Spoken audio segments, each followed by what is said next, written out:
Hello everyone! For this video, ipakikita ko naman sa inyo kung paano natin ita-transfer from consumer account into distributor account. So first, mag-login ka lang with your ID number and password and then click mo lang yung sign in.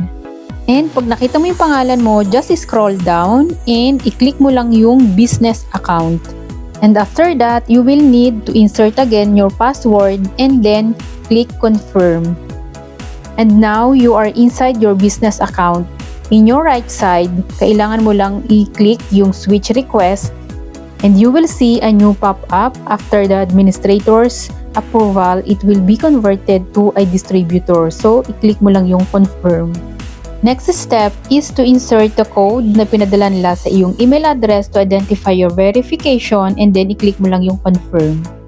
So, click mo lang yung next and nandito ka na ngayon sa distributor request details na kailangan mong i-fill up yung lahat ng mga details ng location ng residence, address of residence, and choose citizenship if Italian or Filipino. Ilalagay mo yung ID card number ng iyong karta identita if you are Italian or passport number naman kung Filipino ka.